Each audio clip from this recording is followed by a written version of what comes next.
नमस्कार किसान भाइयों, हमारे YouTube चैनल में आपका बहुत बहुत स्वागत है। आज की वीडियो में हम चर्चा करने वाले हैं मटर की खेती के बारे में और मटर की खेती में की जाने वाली सारी प्रैक्टिसेस के बारे में जानकारी देंगे। तो इस वीडियो के अंत तक जरूर बने रहें।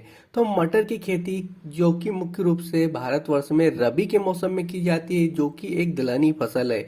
भारत में इसका उपयोग दाल और सब्जियों के रूप में किया जाता है। हरी मटर का मुख्य रूप से उपयोग कई प्रकार की सब्जियां बनाने में इसका उपयोग किया जाता है। मटर एक दलहनी वर्ग की फसल होने के कारण यह एक प्रोटीन का अच्छा स्रोत है। प्रत्येक 100 ग्राम सूखे मटर में 22.5 ग्राम प्रोटीन पाया जाता है। इसके अतिरिक्त इसमें carbohydrate, vitamin A, vitamin C, calcium, लोहा जैसे तत्व और फास्फोरस की अच्छी मात्रा इसमें पाई जाती है। दलहनी फसल होने के कारण यह मिट्टी की उर्वरा शक्ति भी बढ़ाता है। मटर की उपज अधिक प्राप्त करने के लिए हमें इसकी खेती में कुछ ऐसी उन्नत किस्मों की चुनाव करना चाहिए ताकि मटर का जो उत्पादन हो अच्छा हो सके। तो मटर की उन्नत किस्मों का चुनाव करने के लिए आपको क्षेत्र विशेष के आधार पर किस्मों का चुनाव करना चाहिए, जो कि एक प्रमुख किस्में हैं जैसे रचना हुआ, स्वर्ण रेखा हुआ, BR12 और आर्केल जैसी अनुशंसित किस्मों का आप चुनाव कर सकते हैं। अगर बात करें स्वर्ण रेखा की, तो यह 120 दिन में पककर तैयार हो जाती है और इसकी जो उपज है 18 से 20 क्विंटल प्रति हेक्टेयर की दर से यह उपज आपको देखने को मिल जाएगी। इसके दाने गोल, चिकने और हल्के पीले और सफेद रंग के होते हैं। इस किस्म के पुष्प सफेद रंग के होते हैं। एक इस किस्म का उपयोग हरी मटर और सूखी मटर दोनों रूप में किया जाता है। अब दूसरी किस्म की बात कर लेते हैं रचना की। तो रचना भी 140 से 145 दिन में पककर तैयार हो जाती है और इसके दाने गोल, चिकने और सफेद रंग के होते हैं। यह किस्म बुकनी रोग के प्रति रोगरोधी है और इसकी जो उपज की बात करें तो 20 से 21 क्विंटल प्रति हेक्टेयर की दर से इसकी उपज होती है। अब बात कर लेते हैं BR12 की। BR12 130 से 140 दिन में पककर तैयार होती है। यह किस्म हरे मटर और सूखे मटर दोनों के लिए उपयोग की जाती है। इसके पुष्प सफेद रंग के होते हैं और इसकी भी उपज 20 क्विंटल प्रति हेक्टेयर की दर से आपको देखने को मिलेगी। किसान भाइयों, आप बात कर लेते हैं अर्केल किस्म की। यह एक हरी छीमी के लिए उपयुक्त किस्म है।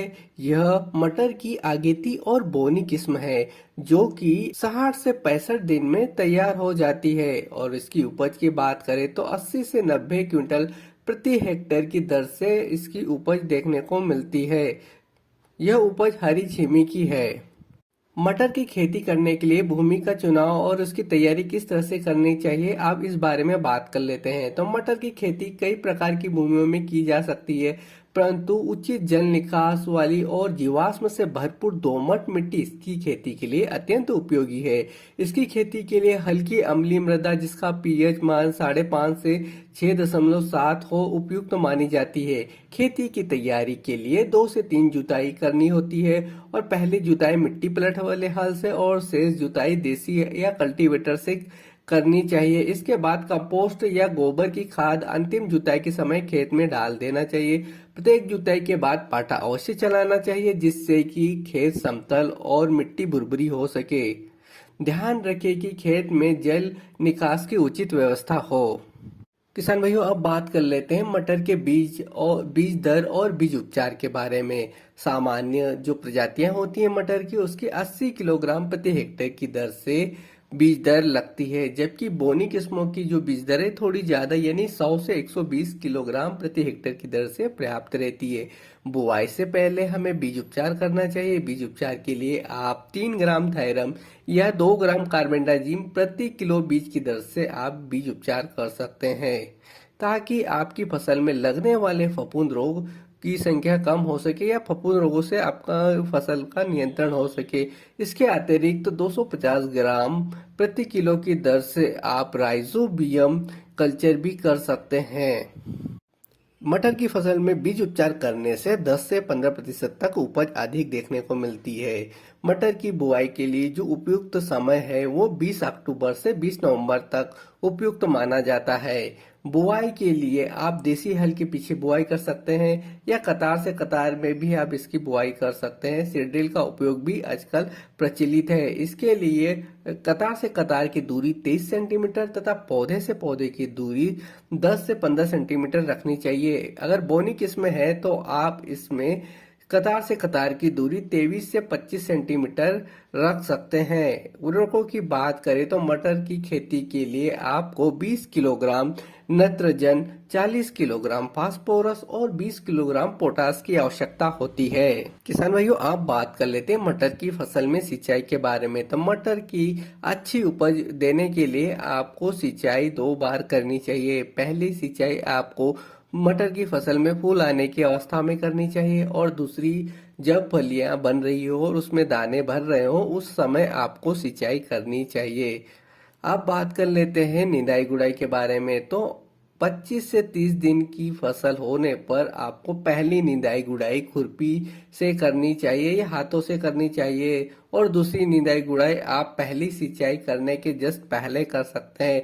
जिससे क्या होगा कि आपकी फसल में खरपतवार तो नष्ट होंगे, साथ ही भूमि में भी वायु का संचार अच्छे से होगा। मटर के खेत में बथुआ, जागरी, सेंजी और अकरी खरपतवारों का प्रकोप देखा गया है, जिसका उपज पर कुप्रभाव पड़ता है। इसकी रोकथाम के लिए अंकुरण के तीसरे व छठवें सप्ताह में हाथों द्वारा निदाई गुड़ाई करें।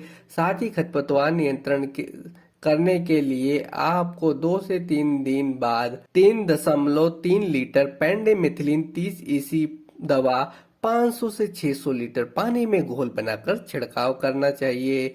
अगर आप बात कर लेते हैं किसान भाइयों पौध संरक्षण के बारे में, यानी पौधों में लगने वाले रोगों और कीटों के बारे में, तो सबसे पहला जो रोग है इसमें उकटा रोग लगता है, जो कि एक फफूंद जनित रोग है और इसके कारण पौधों की जो जड़ें होती है वो जड़ें सड़ने लगती है और पत्तियां पीली पड़ने लगती है, जिसके कारण पौधे का आकार छोटा हो जाता है और पौधा बाद में सूख जाता है।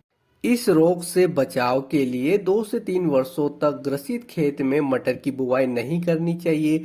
फसल की बुवाई करने से पूर्व में न करें, क्योंकि समय से पहले बुआई करने पर इस रोग का प्रकोप अधिक लगता है। आप बात कर लेते हैं पाउडरी मिल्ड्यू रोग के बारे में। इसे बुकनी रोग भी कहते हैं। इस रोग का जो फफूंदी कारक होता है वो इरिसिफी पोलीगोनाई है। इस रोग के कारण पत्तियां और उससे प्रभावित भागों पर सफेद रंग के धब्बे बनते हैं और उसके बाद पत्तियां पीली और बाद में भूरी रंग की हो जाती है। इस रोग का प्रभाव जमीन के ऊपर के पौधों के सभी भागों पर होता है। उग्र प्रकोप की स्थिति में पूरी फसल तक नष्ट हो जाती है। इस रोग से बचाव के लिए रोग रोधी किस्मों का चयन करना चाहिए, जैसे कि आपकी रचना किस्म। इस रोग के लक्षण दिखाई देने पर 3 किलोग्राम सल्फेक्स या एलोसाल को 1000 लीटर पानी में घोल बनाकर 15 दिन के अंतराल पर छिड़काव करना चाहिए। इसके अतिरिक्त फसल की बुआई समय पर करें, क्योंकि देर से बुआई करने पर पाउडरी मुल्ली रोग का सबसे ज्यादा प्रकोप होता है। मटर की फसल में एक और रोग लगता है जिसका नाम है रतुआ रोग। यह भी एक फफूंद जनित रोग है। इसमें पौधे छोटे कट के रह जाते हैं और बाद में सूख जाते हैं। प्रभावित अवस्था में पौधे के सभी हरे भाग पीले नारंगी रंग के गोलाकार धब्बे बन जाते हैं। इस रोग से प्रभावित या ग्रसित पौधों को निकाल कर खेत से निकालने के बाद इन्हें जलाकर नष्ट कर देना चाहिए। अगर रोग से प्रभावित पौधे हैं तो आप इसमें डाइथेन M45 की 2 किलोग्राम मात्रा 1000 लीटर पानी में घोल बनाकर छिड़काव कर सकते हैं और यह छिड़काव आपको 15 दिन के अंतराल पर 2 से 3 बार करना है। किसान भाइयों, आप बात कर लेते हैं मटर की फसल में लगने वाले कीटों के बारे में, जिसमें मुख्य रूप से तना छेदक, पत्ती खनन कीट और फली छेदक कीट लगते हैं, जो कि फसल को बहुत भारी मात्रा में नुकसान पहुंचाते हैं। अब हम बात कर लेते हैं तना भेदक मक्खी के बारे में। यह कीट जमीन की सतह के पास तने को छेद कर अंडे देती है, जिसमें मेगट निकलते हैं और यह पौधे को हानि पहुंचाना शुरू कर देते हैं। जिससे पौधा सूखने लगता है। इसकी रोकथाम के लिए बुआई के 10 दिन पहले 10 किलोग्राम थिमेट अथवा 30 किलोग्राम पुराडोन प्रति हेक्टेयर की दर से मिट्टी में मिला दे। इसके अलावा जब पौधे 10 से 15 सेंटीमीटर की हो जाए तब डायोथॉन 0.04% का छिड़काव भी कर सकते हैं। अब बात कर लेते हैं पत्ती खनन कीट के बारे में। इस कीट का प्रकोप दिसंबर से मार्च तक होता है। इस कीट की गिडारे पत्तियों के किनारे बनाकर रस चूसती है। इस कीट की रोकथाम के लिए मेटासिस्टॉक्स 25 ईसी दवा का 1 लीटर मात्रा 1000 लीटर पानी में घोल बनाकर प्रति हेक्टेयर की दर से छिड़काव करना चाहिए और ये छिड़काव आपको 15 दिन के अंतराल पर 2 से 3 बार करना है। किसान भाइयों, अब बात कर लेते हैं फली छेदक कीट के बारे में। इसकी गिडारे फलियों को छेदकर दानों को खाती है। इसकी रोकथाम के लिए इंडोसल्फान 35 ईसी दवा का 1.5 लीटर मात्रा को या मोनोक्रोटोफास 36 ईसी की 750 मिलीलीटर मात्रा को 400 से 600 लीटर पानी में घोल बनाकर प्रति हेक्टेयर की दर से आपको छिड़काव करना है। अब बात कर लेते हैं फसल की कटाई के बारे में। तो फसल की कटाई पूर्णतः पक जाने पर करें, क्योंकि पहले कटाई करने पर दानों में घुन लगने का डर रहता है। यदि मटर की खेती हरी छीमी के लिए की गई है तब हरे फलियों की तुड़ाई सावधानी पूर्वक करना चाहिए। मटर के भंडारण की बात करें तो दानों को अच्छी तरह सुखाकर नमी रहित स्थान पर भंडारित करना चाहिए।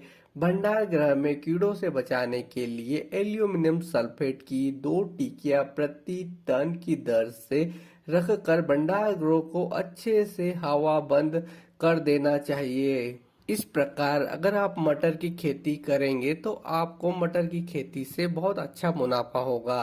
किसान भाइयों, यह जानकारी अच्छी लगी तो हमारे वीडियो को लाइक कीजिए, चैनल को सब्सक्राइब कीजिए और नए वीडियो के साथ मिलते हैं। तब तक के लिए धन्यवाद।